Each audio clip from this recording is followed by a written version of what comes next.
안녕하세요, 여러분. 저는 30대 후반의 평범한 회사원 윤날이라고 합니다. 우선 부득이하게 가명으로 사연을 보내는 점 양해 부탁드릴게요. 제가 정말 말도 안 되는 기가 막힌 일을 당한 적이 있습니다. 뒤통수를 연속으로 쾅쾅쾅 맞은 경험인데요. 그때의 트라우마로 지금은 누군가 알게 되면 의심부터 먼저 들고 완전히 믿지 못하고 있습니다. 저에게 상처를 준 당사자들이 이 사연을 듣게 된다면 자기들 이야기라는 걸 알겠죠. 내 사람에게 할 말은 나중에 미뤄둘게요. 아무튼 상상도 못한 끔찍한 사건을 겪고 모든 걸 제 손으로 해결했지만 상처는 쉽사리 사라지지 않더라고요. 그리고 모두 행복했습니다. 라는 동화 속 이야기는 말 그대로 동화 속에서만 해당되는 이야기였습니다. 안타깝게도 제가 받은 상처는 여전히 마음속 한켠에 자리를 잡고 있네요. 평소 명랑하고 사람을 잘 믿던 저를 완전히 다른 사람으로 만든 그 끔찍한 사건을 많은 분들과 공유하고 조금이나마 위로를 얻고 싶습니다. 막상 털어놓으려니 손이 떨리네요. 그래도 용기를 갖고 지금부터 시작하겠습니다. 문제의 발단은 제 동창의 소개팅 자리에서 응했던 그 순간이었습니다. 아니, 제가 모르는 훨씬 전부터 시작된 것일까요? 저는 중학교 때까지는 집안 형편이 꽤 부유한 편이라서 국제중학교에 다녔습니다. 그 당시만 해도 제가 다니던 중학교는 난다 긴다 하는 집안의 아이들이 많이 다니는 학교였습니다. 그 아이들에 비하면 어묵 공장을 운영하셨던 할아버지와 그 곁에서 일하던 아버지를 둔 저희 집안은 평범한 축에 속할 정도였죠. 거의 대부분의 아이들이 편견 없이 다른 친구들과 어울려서 잘 지냈지만 몇몇의 아이들은 본인들 집안의 부와 권력을 자랑하며 자기들보다 못해 보이는 친구들을 은근슬쩍 무시하는 태도를 보였습니다. 야, 아침에 아빠 차 타고 오다가 봤는데 성일이 아빠 차 뭔 줄 알아? 뭔데? 마티즈! 저 웬일이니? 이 학교 어떻게 왔대? 그러게 성현아 너 대박이다. 어떻게 이 학교 왔어? 공부를 잘해서? 그것만으로 안 될 텐데. 야, 너 곧 학교 그만두겠다. 학비 어떻게 감당해? 그 말을 들은 성현이는 얼굴이 새빨갛게 달아올라 있었습니다. 마음이 쓰였지만 저는 그 모습을 보고 그냥 지나쳤어요. 왜냐하면 그렇게 놀리던 주동자가 입학하고 같은 반에 짝으로 배정된 친구였거든요. 그래서 첫날부터 서로 친하게 지내고 있었는데 그 친구가 그렇게 다른 친구를 얕잡아 볼 줄은 몰랐습니다. 막 친해지던 아이라 뭐라고 말을 하기도 애매하고 어려웠어요. 그런데 그 이후로 아무 죄 없던 성현이는 따돌림의 대상이 되었습니다. 애들이 점차 날이 갈수록 괴롭히는 강도가 심해졌어요. 성현이에게 말도 걸지 않고 성현이가 실수하기를 기다려서 비난하고 모욕을 줬습니다. 역시 성현이는 달라. 그치 나랴. 이런 것도 모르고 대체 우리 학교를 어떻게 들어온 거... 제 짝이었던 그 친구는 대놓고 저에게 그렇게 묻는데 저는 더 이상 참지 못하고 홧김에 한 소리를 하고 나섰어요. 야 이지연 이제 그만해. 성현이 그만 괴롭히라고. 다들 친하게 지내면 좋잖아. 이유도 없이 친구 미워하고 괴롭히고. 넌 도대체 왜 그래? 제 말에 저와 친하게 지내던 희라는 당황해서 어쩔 줄을 몰라 했습니다. 희라가 평소에 저한테 많이 의지를 했거든요. 그리고 지연이가 저에게 말했어요. 나리, 너 언제부터 성현이랑 친하게 지냈어? 그게 아니라 네가 전부터 너무 심하다고 생각해서 말하려고 했는데 근데 지금 이렇게 다른 애들 다 보는 앞에서 나한테 쏘아붙였어야 됐어. 나 정말 섭섭하다 나리야. 그건 미안해. 그래도 지연아, 난 애들끼리 다 친하게 지냈으면 좋겠어. 서로 막 금 나누고 놀리고 그런 거 하지 말자. 제 말에 지연이는 방긋 웃으며 대답했습니다. 역시 내가 이래서 나리 네가 마음에 들었다니까? 테스트 통과. 나리 넌 앞으로 계속 내 단짝이야. 알았지? 성현아 미안해. 우리 앞으로 친하게 지내자. 바로 그렇게 수긍을 해서 저도 놀랐습니다. 그리고 무슨 테스트 통과라고 하니까 기분이 영 찝찝하더라고요. 그때는 영악한 지연이가 임기응변으로 그렇게 말한 걸 눈치채지 못했어요. 그렇게 학교를 다니다가 저는 1학년 1학기를 채 마치지 못하고 다른 지역으로 이사를 가게 되었습니다. 저희 할아버지 어묵 공장이 어려워져서 저희 아버지께서 따로 직장을 구하셨거든요. 아버지 혼자 기러기 생활을 할 수도 있었지만 저희 가족은 다 같이 움직여야 한다는 주의였어요. 그래서 전학을 갔습니다. 지연이는 제가 전학하는 날 펑펑 울었어요. 나리야, 내가 편지 쓸게.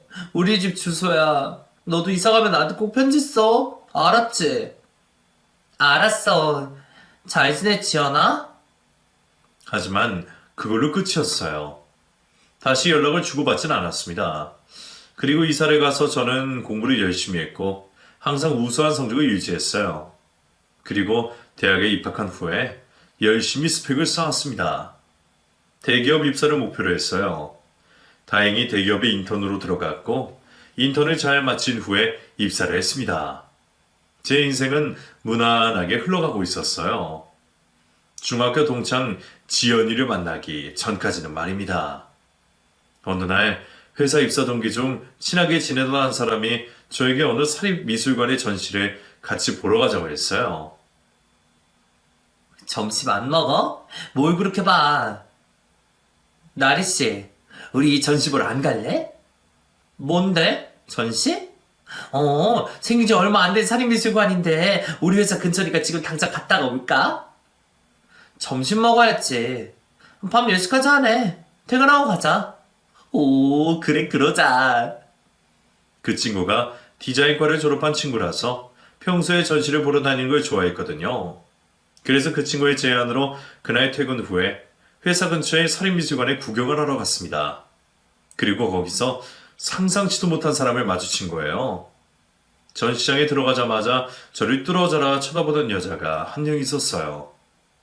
회사 동료와 함께 전시장을 돌고 있는데 그 여자가 저에게 다가오더니 말했습니다.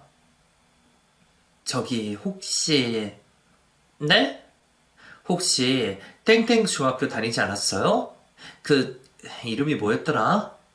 저, 윤날이라고 하는데요. 아, 맞아, 맞아. 윤날이. 너 나 몰라? 나 이지연이야. 웬일이야, 얘 어떻게 여기서 만나? 이거 내 전시야. 알고 온 거야?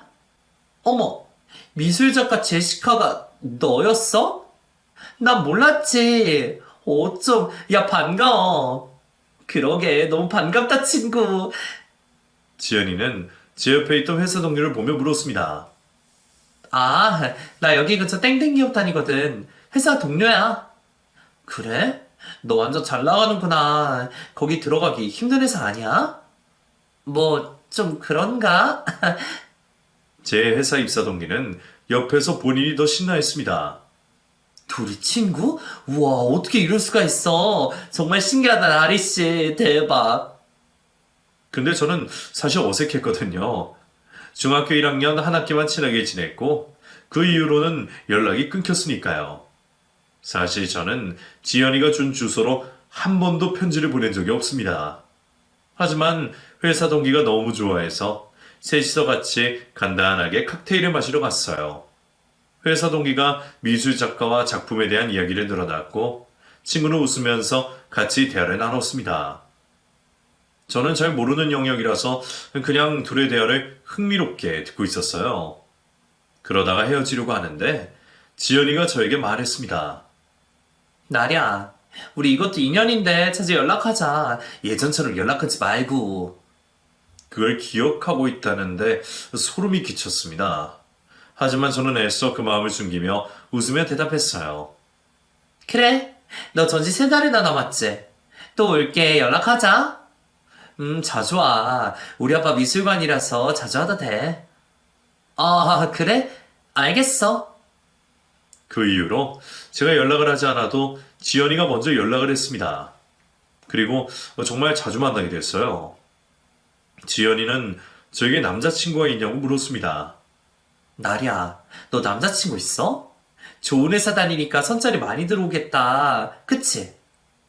아직 그럴 나이까진 아니어서 난 선 안 보고 있어. 남자친구도 없고. 정말? 잘됐다. 내가 좋은 사람 아는데 소개시켜줄까? 갑자기 소개팅을 하라고? 그 친구 나랑 잘 아는 큐레이터거든. 왜 전시 기획하고 그런 일 하는 사람. 정말 똑똑하고 내가 보장할게. 정말 좋은 애야.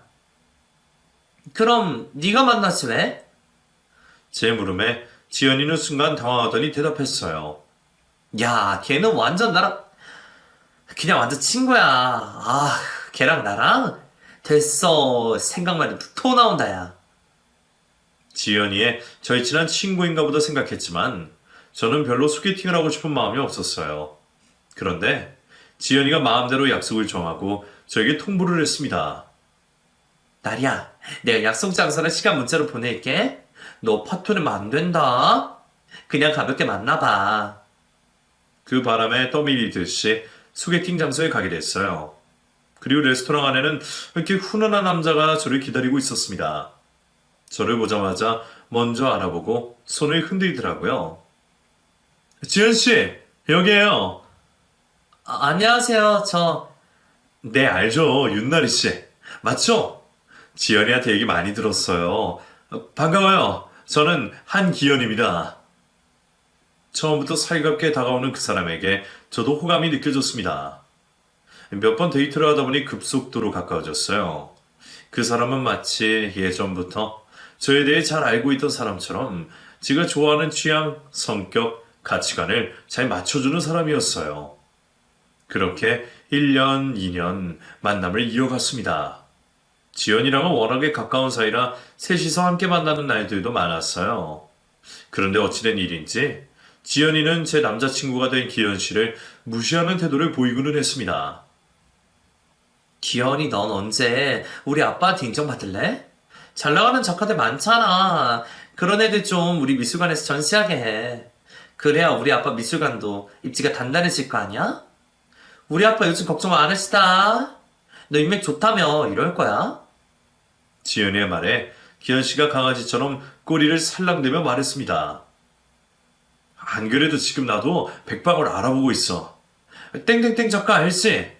그 작가 이번에 국립미술관에서 전시하는데 그거 끝나면 지연이 아버지 미술관 쪽이랑 새 작품 가지고 전시하려고 준비 중이야. 그래? 그 작가 나랑도 좀 연결해줘봐. 같이 전시하면 좋잖아. 어머, 나리야, 미안. 너무 우리 일 얘기했지. 넌 좋겠다. 대기업 다니면서 월급 따박따박 받으니 걱정 없을 거 아니야. 지연이는 남의 속도 모르고 그렇게 해맑은 소리를 해댔습니다. 세상에 쉬운 일이 어디 있나요? 다 각자가 가진 어려움이 있는 것인데요. 아무튼 지연이 옆에서 항상 의리되는 남자친구가 당시에는 적잖이 불만이었습니다. 기현씨, 지연이랑 친구 아니야? 지연이 만나면 꼭 기현씨 구박하는 줄로 이야기하더라? 왜 그러는 거야? 기현씨, 지연이네 미술관에서 큐레이터 하는 것도 아니잖아. 기현씨는 다른 미술관에서 일하는 거 아니야? 뭐 친하니까 내가 모르는 사람도 아니고 연결해줄 수 있는 대로 해주려고 하는 거지. 어찌됐든 내가 지연 아버지의 아버지 도움도 많이 받았고 아무튼 난 괜찮아. 나 구박하는 거 아니야. 친구니까 그런 거지 뭐. 아이고 우리 나리가 내 걱정했구나. 역시 내 여자친구 내 편은 나리밖에 없다니까. 고마워. 남자친구는 그렇게 눈구렁이처럼 이야기의 핵심을 빠져나갔습니다. 몇 번 반복되다 보니 저도 익숙해져서 점점 무뎌져 갔어요. 그렇게 2년 만에 만나고 그 사람의 증언으로 저희는 결혼을 하게 되었습니다. 그런데 시어머니는 저에게 시댁에서 살기를 바란다고 하셨어요. 나리야, 시집에서 쉽사리 한다는 게 어려운 거 누구보다 내가 잘 아는데 그래도 한 3년만, 아니 1년이라도 우리랑 같이 사는 거 어떠니? 시어머니의 말에 남편도 반색을 했습니다. 그래, 그러자. 너도 알다시피 우리 막내 걔가 날 정말 잘 따르거든. 걔 초등학교 가는 것까지만 보고 싶은데.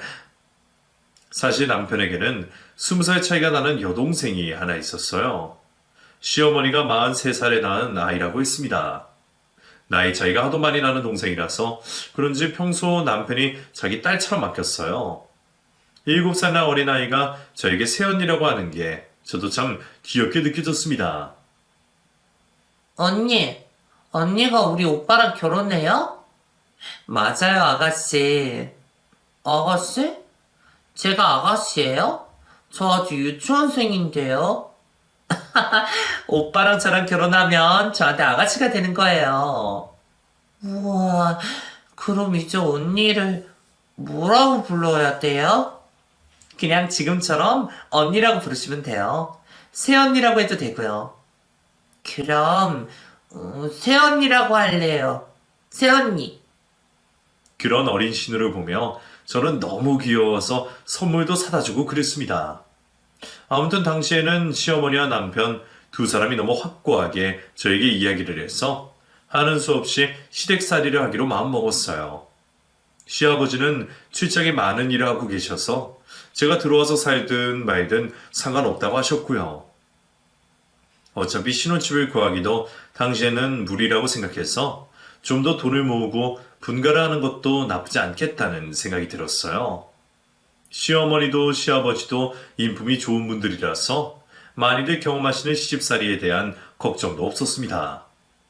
그렇게 결혼을 하고 저는 시댁살이를 시작했어요. 남편이 지내던 방에 제 몸만 들어가면 됐습니다. 그런데 결혼을 하고 나서 저희 부부는 부부관계를 전혀 하지 않았어요. 시댁에 살다 보니 그러지도 못했고 남편도 저도 바빠서 서로 얼굴 마주칠 일도 잘 없었습니다. 그렇게 몇 달 지내다 보니 이게 맞는 건가 싶더라고요. 결혼을 했는데 저는 그저 남의 집에 들어와서 남의 집살이를 하는 하숙객 같은 기분이었습니다. 그렇다고 시어머니가 저에게 집안 살림을 하라고 다그치시고 그러지는 않으셨어요.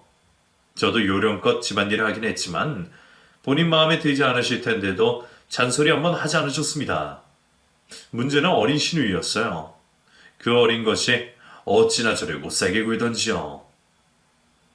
언니, 언니가 나 밥 줘. 나 행복금밥 먹고 싶어. 행복금밥? 그건 건강에 안 좋으니까 다른 거 먹는 거 어때요? 그냥 해줘, 행복금밥. 그렇게 투정을 부려서 제가 밥을 해주면 맛이 없다고 먹지 않는 게 부지기수였습니다. 우와, 맛없어. 안 먹어. 버려. 그렇게 맛이 없나? 난 괜찮은데. 그래, 언니가 맛있게 해줬는데 그냥 먹어, 우리 딸. 안 먹어. 안 먹어. 신우는 시어머니의 말에도 반항을 하면서 식탁 위에 밥그릇 안에 든 밥을 다 쏟아 부었습니다. 그걸 치우는 건 제 몫이었어요. 잠도 꼭 제가 재워줘야 잔다고 했어요. 그래서 일로 치이고 집에 와서는 신우이 재우느라 밤마다 동화책을 읽어줘야 했습니다. 그런 일이 쌓여가니 저도 스트레스를 받게 되더라고요. 남편에게 이런 이야기를 하기도 힘들었습니다. 바쁘다고 집에 들어오지 않는 날도 많았고 주말에도 출근을 했으니까요. 그렇게 몇 달이 흘렀을까. 남편이 일하던 미술관에서 지연이의 전시를 하게 됐다고 하더라고요. 그걸 지연이를 통해서 알게 됐어요. 나리야, 잘 지내니? 오랜만이네. 너도 잘 지내지? 나 기현이네 미술관에서 이번에 전시해. 내일부터 한 달간. 너도 올 거지? 그랬어? 난 몰랐네. 기현이가 말 안 했어? 어머, 왜 그랬을까? 아무튼 내일 오픈 파티 하니까 꼭 놀러 와. 지연이의 말에 저는 적잖이 놀랐습니다. 그동안 남편이 왜 그런 이야기를 하지 않은 것인지 의아했어요. 그래서 그날 저녁 늦게까지 남편이 오기를 기다려서 물었습니다. 기현씨, 지연이 기현씨네 미술관에서 전시한다며. 어? 어떻게 알았어? 어떻게 알다니, 내가 친구인데. 왜 나한테 미리 말 안 했어? 요즘 정신없이 바빠서 말할 타이밍을 놓쳤네. 지연이가 내일 오픈 파티 놀러 오라고 연락 왔어. 그랬어? 그래, 내일 와. 난 너 회사 때문에 그랬지. 파티는 나 회사 끝나는 시간에 한다던데? 그래. 남편은 제 말에 적잖이 당황한 눈치였습니다. 남편의 반응이 이해가 가지 않았어요. 그날 잠이 들고 다음날 출근을 했습니다. 일하는 내내 남편과 지연이가 신경이 쓰여서 일이 손에 잡히지 않았어요. 그리고 칼퇴근을 하고 저는 바로 남편이 일하는 미술관 전시장에 찾아갔습니다. 지인들이 모여서 샴페인과 핑거푸드들을 놓고 이야기를 나누고 있었어요. 제가 들어갔더니 지연이가 저를 반기며 말했습니다. 나리야 왔어? 어머, 뭘 이런 걸 사와. 야, 너 센스 없는 거 여전하구나? 꽃다발이 뭐니? 아, 뭘 사야 될지 몰라서. 농담이야. 뭘 긴장을 하고 그래. 와주기만 한 것도 고마운데. 고마워? 근데 기현 씨는? 아, 네 남편? 지금 잠깐 관계자랑 이야기 좀 한다고 나갔어. 너 시댁살이 한다며? 살기 괜찮아? 기현이네 엄마 아빠 꼬장꼬장 할 텐데. 그 어린 신우 어때? 귀엽지? 지연이 너도 우리 신우를 봤어? 제 물음에 지연이가 살짝 당황하더니 대답했습니다. 그럼 봤지. 야, 사실 기현이랑 내가 너보다 더 먼저 알았는데 내가 모르는 게 뭐가 있겠니? 샴페인 좀 마시고 있어. 난 저쪽에 아는 사람들이 와서. 그리고 지연이는 다른 지인들을 챙기러 떠났고 제 주변에 있던 사람들이 지연이를 보며 수군댔습니다. 지연이 쟤 아빠 백으로 저렇게 된 거지. 작품 봐라. 이게 말이 되는 작품이냐? 참나. 대학 다니다가 사고 쳐서 미국 갔다 오더니 갑자기 쟤 작가래? 그것도 잘 나가는? 어이가 없어서. 그러게 말이야. 그런 짓 저지르고도 하여튼 돈이 최고지 뭐. 저는 두 사람의 대화에 일부러 끼어들어서 아는 체를 했습니다. 지연이가 그 일로 고생이 많았죠. 누구세요? 저 지연이 친구예요. 아, 그럼 다 아시겠구나. 우린 대학 동기예요. 뭐 그렇다고 같이 졸업한 건 아니지만 지연이 이제 대학 오자마자 사고 쳤잖아요. 임신하고 애 낳은 것까지는 아는데 그 이후로 유학을 가버려서. 애요? 네, 기현이랑 둘이 사귀는 사이였는데 기현이도 지연이 따라서 미국 갔었다는 얘기도 있잖아. 애는 어떻게 됐나 몰라? 그리고 기현이랑 같이 일을 하고 있는 것도 신기하고. 그 말을 듣자마자 저는 누군가가 망치로 제 머리를 휘두른 것 같았습니다. 머릿속이 복잡하고 깨질 듯이 아파왔어요. 구역질까지 나서 저는 화장실로 급하게 가서 헛구역질을 했습니다. 그리고 제가 방금 전에 들은 이야기들을 다시 정리해봤어요. 추정컨대 지연이는 대학 때 누군가와 아이를 낳고 도피 유학을 갔다. 그런데 내 남편 기현 씨와 지연이는 그 시절에 알던 사이였고 두 사람은 지금까지 연락을 유지하고 있다. 사라진 지연이의 아이는? 거기까지 생각이 미쳤을 때 제 머릿속에 떠오른 사람은 단 한 명이었습니다. 집에 있던 제 어린 신우 말입니다. 시간적으로 계산해 봤을 때 지연이가 낳은 아이가 지금까지 살아있다면 딱 신우 나이였거든요. 그리고 신우가 지연이를 많이 닮았다는 데까지 생각이 미치자 저는 참지 못하고 다시 변기를 붙잡고 구토를 했습니다. 그렇게 한바탕 개어내고 저는 세수를 했어요. 복잡해진 정신을 가다듬었습니다. 그러고 있는데 마침 지연이 그년이 화장실로 들어와서 저를 발견했어요. 나리야, 너 여기서 뭐해? 한참 찾았잖아. 너 세수했니? 갑자기 머릿속이 너무 복잡해서. 그렇게 말하고 나서 저는 부지불식간에 지연이 그년 머리채를 잡아 쥐었습니다. 뭐야, 또 뭐 하는 거야? 이거 놔. 미안, 머리에 벌레가 붙었길래. 그러고는 손을 놨더니 쌍욕을 하면서 거울을 보며 머리를 정리하더라고요. 미친년, 지금 어떤 자리인데 이 머리 하느라 얼마나 시간 들였는 줄 알아? 너 나 샘나서 그러는 거지. 하여튼 이런 년들은 상종을 해준 게 아니었는데 이거 어쩔 거야. 그렇게 떠들어대는 지연이를 누르보며 저는 손에 쥔 지연이 그년 머리카락을 제 가방 지퍼 안 깊숙이 넣어뒀습니다. 그리고 밖으로 나갔더니 남편 놈이 어느새 전시장에 와 있더라고요. 그리고 저를 처음 만났을 때 보였던 그 가식적인 미소를 장착하고 사람들에게 인사를 하고 있었습니다. 그런 남편 곁으로 가서 제가 말했어요. 기현씨, 나 갈게. 그래. 조심히 가. 오늘 집에 오지? 글쎄, 여기 일 정리하고 또 됐어. 안 와도 돼, 갈게. 저는 그렇게 말하고 세행안이 정시장 밖으로 나와서 시댁으로 향했습니다. 제 대학 동창 중에 의사가 한 명이 있거든요. 그 친구에게 친자검사에 관해 물어보고 저는 시댁으로 돌아가서 신우이가 쓰는 칫솔 지퍼백에 챙겨두고 혹시 몰라서 신우의 머리카락 몇 개 더 뽑았습니다. 아, 뭐해? 아직 안 잤어? 언니 지금 왔어? 왜 이렇게 늦게 왔어? 나 백설공주 읽었죠. 집에 도착한 저를 보며 그렇게 소리를 지르는데 그 얼굴에 지연이 그년의 얼굴이 겹쳐져서 보이더라고요. 온몸에 닭살이 오소소 돋았습니다.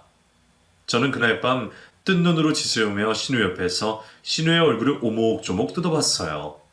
그리고 불현듯이 신우 옷장을 뒤졌습니다. 그리고 거기서 신우, 지연이 그년, 그리고 남편놈 셋이서 공원에서 환하게 웃고 있는 사진을 발견했어요. 그 사진 이후에도 셋이서 찍은 여러 장의 사진을 찾아냈습니다. 저는 떨리는 손으로 사진 몇 장을 챙겨나왔어요. 뜬 눈으로 밤을 지새웠고 남편은 집에 들어올 생각을 하지 않았습니다. 전화를 걸었더니 전화기가 꺼져 있었어요. 혹시나 하는 마음에 지연이 그년에게도 전화를 했는데 받지 않더라고요. 저는 분해서 미쳐버릴 것 같았습니다. 그리고 다음날 아침에 반휴를 쓰고 바로 병원으로 가서 지연이 그년의 머리카락과 신우의 칫솔과 머리카락으로 진자검사 의뢰를 했어요. 그리고 제발 아니기를 속으로 빌고 또 빌었습니다. 하지만 예상은 빗나가지 않았어요. 두 사람이 친자의 확률은 99.99%에 달했습니다. 저는 그날 저녁 집으로 가자마자 시부모님에게 하소연을 했습니다. 어머님, 아버님, 다 알고 계셨죠?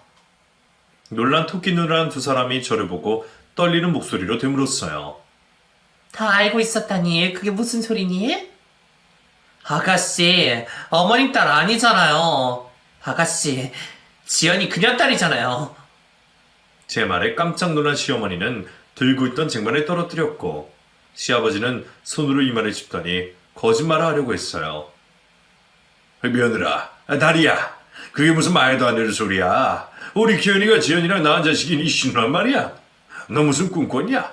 아니면 어디서 이상한 드라마라도 본 거 아니야? 저도 이게 다 꿈이고 드라마였으면 좋겠네요. 언제까지 절 속일 생각이었어요. 저도 저희 부모님한테 소중한 딸이에요. 오해야, 정말 그럴 리가 없잖니. 끝까지 오리발이시네요. 이거 보세요. 그럴 줄 알고 제가 오늘 가서 두 사람 친자검사해봤어요.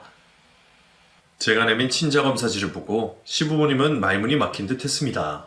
그리고 변명을 해댔어요. 그럼 어쩌니? 21장 꽃필 시기에 나와버렸는데 이거 아무도 몰라. 다들 네 신우가 내 딸인 줄 안다고. 너만 조용히 하면 아무 일도 안 생겨. 시모의 말에 제가 반박했습니다. 아니요. 전 절대 그냥 못 넘어가요. 지금도 기현 씨랑 지연이 그년 둘이 만나고 있잖아요. 그것도 다 아셨죠? 제가 떠본 말에 시아버지가 걸려들었습니다. 그것까지 알았냐? 그럼 어쩌냐? 너희들 이미 결혼했는데. 기현이랑 지연이는 어쩔 수 없어. 네 신우 고은이 친부 친모인데. 고은이가 있는 이상 둘 사이는 뗄래야 될 수 없지. 저는 그 대화들을 몰래 휴대폰으로 녹음하고 있었습니다. 그리고 휴대폰을 꺼내두고 말했어요. 지금 어머님, 아버님이 자백하신 내용은 제가 다 녹음했어요.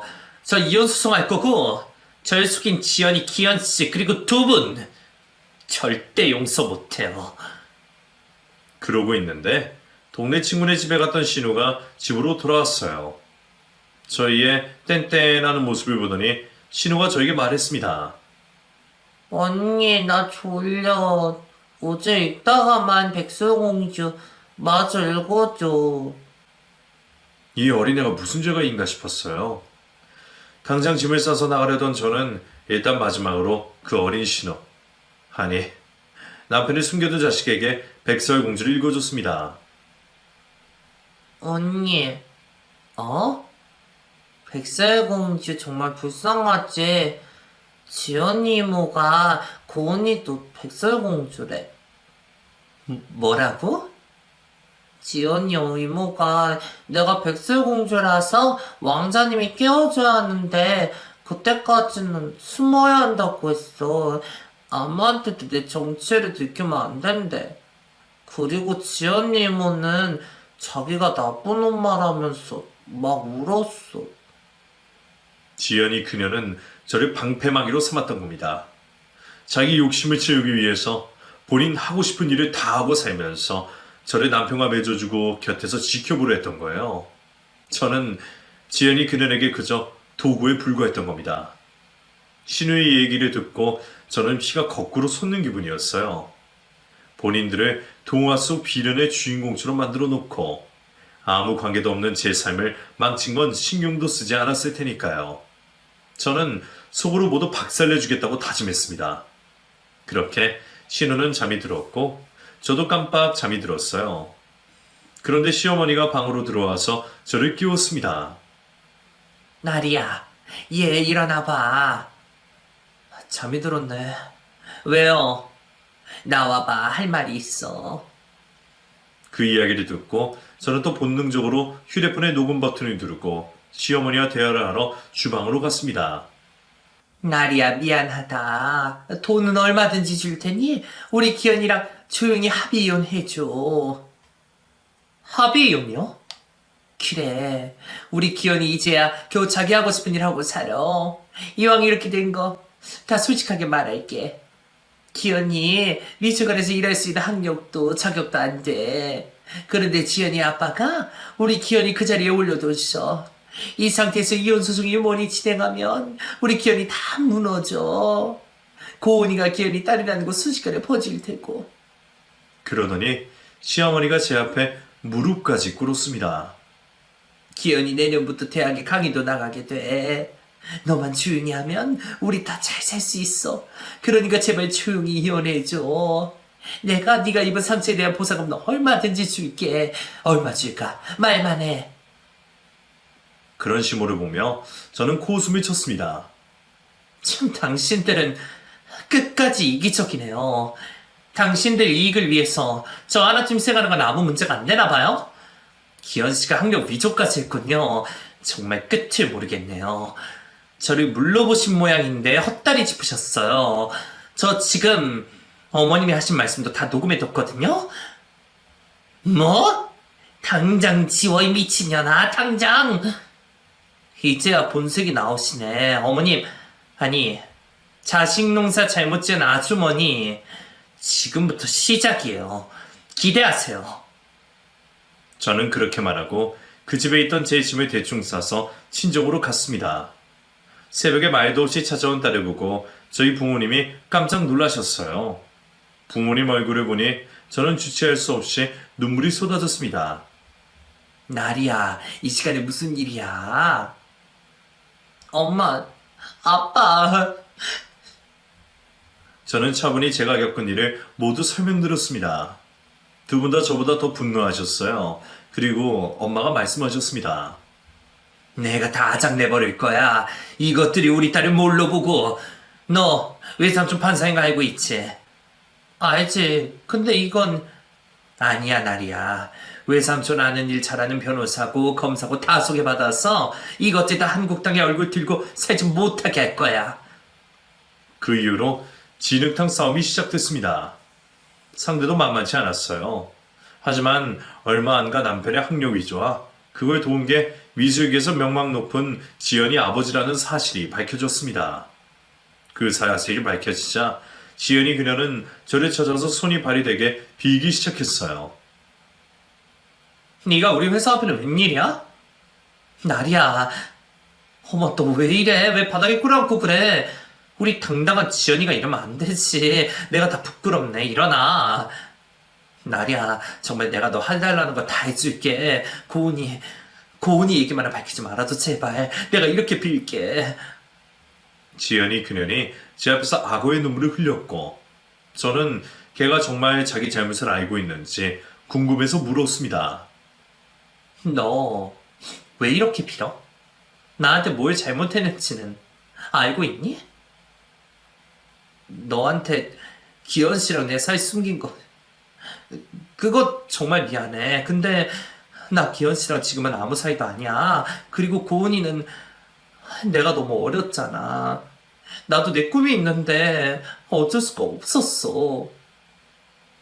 그 말을 듣고 확신했습니다. 나에게 뭘 잘못했는지 전혀 모르고 있다는 걸요. 아니지, 지연아. 지금까지 얘기한 건 다 네 사정이잖아. 너 나 이용했잖아. 그치? 기현 씨가 결혼하고 안정적인 생활하는 모습이 대적으로 알려져야 너희 둘이 뒤에서 꿍꿍이 벌이기 더 쉬웠겠지.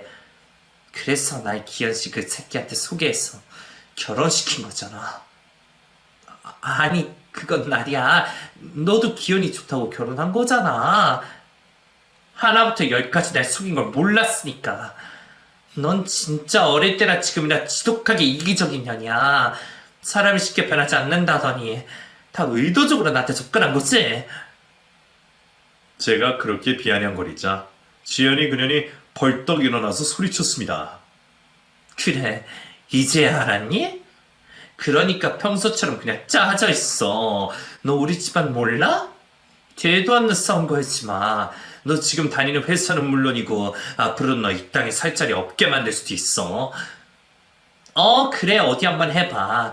네가 먼저 나가 떨어지나 내가 먼저 나가 떨어지나 한번 해보자. 그렇게 소송을 계속 진행했어요. 남편의 학령 위조와 불법 취업이 밝혀지고 그 배후에 지연이 아빠가 있었다는 게 많은 사람들에게 알려졌습니다. 덕분에 미술계에서 명망있던 지연이 그년의 아버지는 업계에서 퇴출되다시피 했어요. 당연히 제 남편이었던 그놈도 마찬가지였고요. 학령 위조로 징역까지 사게 되었습니다. 제가 밝혀낸 비리 외에도 지연이 아빠의 비리 행각은 생각보다 더 많았습니다. 제 소송을 통해서 용기를 얻은 사람들이 지연이 집안을 향해 여러 건의 소송을 걸기 시작했어요. 그리고 저는 두 사람의 외도 행각을 알고 있던 미술관 직원들의 제보로 증거까지 확보할 수 있었습니다. 제가 이혼소송과 상간녀 소송을 시작하자 두 년놈은 저를 사실적시 명예훼손으로 고소했어요. 정말 우습더라고요. 가짜 삶을 살았던 인간들이 무슨 명예가 있다고 그런 고소를 하나 싶었습니다. 두 년놈이 이제는 낭떠러지 앞에 서 있구나 하는 생각도 들었고요. 저는 하나도 걱정되거나 긴장될 게 없었어요. 해볼 테면 해봐라라는 심정이었습니다. 소송이 진행되면서 두 인간의 추악한 민낯이 드러났습니다. 제 신호, 그러니까 두 년놈의 불쌍한 자식 고은이의 출생의 비밀도 다 밝혀졌고요. 마지막 판결을 앞두고 두 년놈은 정말 치사한 짓을 했습니다. 재판 전에 고은이를 앞세워 저를 찾아온 거예요. 고은아, 네 새언니다. 가서 인사해. 지연이 그년의 말에 어린 신우는 저를 보자마자 반갑게 다가와서 인사를 했습니다. 언니, 보고 싶었어. 잘 지냈어? 고은이 보고 싶지 않았어? 고은이 여기 웬일이야? 그 아이는 지연이와 기연이 두 년놈의 눈치를 살피더니 저에게 매달려서 말했습니다. 언니, 이제 이모랑 오빠랑 그만 싸우고 다시 우리 집에 와서 같이 살면 안 돼? 나 언니가 동화책 안 읽어줘서 밤에 잠이 안 와. 제발 우리 집에 와, 어? 싸우지 마, 응? 자기 엄마 아빠를 이모 오빠라고 부르고 있는 그 아이를 보며 정말 안쓰러운 생각이 들었어요. 어린애가 무슨 죄가 있나 싶었지만 그 애에게 모든 진실을 말해주기로 저는 결심했습니다. 고은아, 지연이 이모 기연이 오빠 아니야. 너희 친엄마 아빠야. 제가 그렇게 말하자 두 년놈이 달려들어서 제 입을 막으려고 애를 썼어요. 그런데 그 어린 것이 저에게 소리쳤습니다. 알아. 우리 엄마 아빠인 거 다 안다고. 그러니까 우리 엄마 아빠 그만 괴롭히라고. 저는 그 말을 듣고 정말 기절할 뻔했네요. 그 어린 것이 영악해서 이미 다 알고 있던 것이었어요. 그 어린애의 말만 들으면 제가 그 인간들에게 죽을 죄를 지은 줄 알았을 겁니다. 하지만 저는 엄연히 피해자였어요. 속고 또 속고 끝까지 속았던 저는 정말 마음이 너덜너덜 걸레짝이 되어 있었습니다. 저를 제외한 세 사람은 제 앞에서 영화를 찍고 있었어요. 고은아, 너 언제부터 알았어? 내가 엄마인 거 알았어. 어떻게? 당연히 알지. 고은아, 아빠가 미안해. 미안해. 너 초등학교 들어가면 다 이야기하라고 했어. 미안해. 셋을 보고 제가 박수를 치며 말했습니다. 와, 재밌다. 너무 재밌다. 아름다운 죄에 나 눈물 날 것 같아. 법원 앞에서, 그치? 다들 있다. 재판장에서 만나? 그리고 재판이 진행됐고 두 사람의 외도 사실이 인정되어서 저는 위자료를 받고 이혼할 수 있었어요. 그렇게 거짓된 명예와 부에 대한 욕심으로 가득했던 전 남편과 한때 잠시나마 친구였던 지연이 그녀는 숨겨뒀던 딸을 데리고 몇 년 후에 다른 나라로 이민을 갔다고 들었어요. 자존심이 상해서 한국에서는 낯짝 들고 살기 힘들었을 겁니다. 법조인 친척을 둔 덕분에 일을 잘 해결할 수 있었지만 저는 후유증에 시달려야 했어요. 재판을 다 치르고 나서도 매일 밤마다 악몽에 시달렸습니다. 두 년놈이 제 목을 조르는 악몽을 말이에요. 옆에서 그 년놈의 자식 새끼 고니에 찢어질 듯한 웃음소리도 들렸고요. 조용히 해. 조용히 해. 그렇게 소리를 지르며 다가가도 몇 번씩 잠에서 깼습니다. 깨고 나서 보면 제 몸은 땀으로 뒤범벅이 되어 있었어요. 당시에 너무 괴로워서 저는 다니던 회사에 휴직계까지 써야 했습니다. 그리고 정신과를 다니면서 치료를 받았습니다. 남들이 보기에는 제가 시원하게 복수해줬다고 생각할지 모르겠지만 제 안은 골물대로 골마서 터지기 일보 직전이었던 거예요. 평범하고 성실하게 제 삶을 꾸려가던 제가 왜 그런 악독한 인간들에게 이용당했어야 했는지 너무 억울해서 미칠 것만 같았습니다. 가슴이 갈기갈기 찢어지고 하루에도 몇 번씩 죽을 듯이 숨이 막혀왔어요. 정신과 치료와 상담을 받으면서 제 잘못이 아니었다는 말들을 듣고 조금씩 나아질 수 있었습니다. 전 시부모는 끝까지 저에게 사죄하지 않았어요. 저는 그 누구에게도 끝까지 사과를 받지 못했네요. 저에게 상처를 준 네 사람에게 이곳을 통해 한마디 해도 될까요? 전 시부모 그리고 이지연, 한기연 네 사람 혹시 듣고 계시다면 저한테 평생 속죄하며 사시길 바랍니다. 아직까지도 당당히 살아가고 있다면 꼭 어떤 식으로든 죄값 치르기를 제가 빌고 또 빌게요. 여러분, 이렇게 다 털어놓고 나니 정말 듣던 대로 속이 후련하네요. 제 이야기 들어주셔서 정말 감사해요. 그 일이 있은 후 지금까지 사람들에게 곁을 내주지 못했는데 오늘 이렇게 용기를 낸 계기로 앞으로는 제 곁에 소중한 사람들을 두는 연습을 해보고 싶습니다. 그런 일까지 겪었는데 저한테 뭐 더 큰 상처 낼 일이 생기겠어요?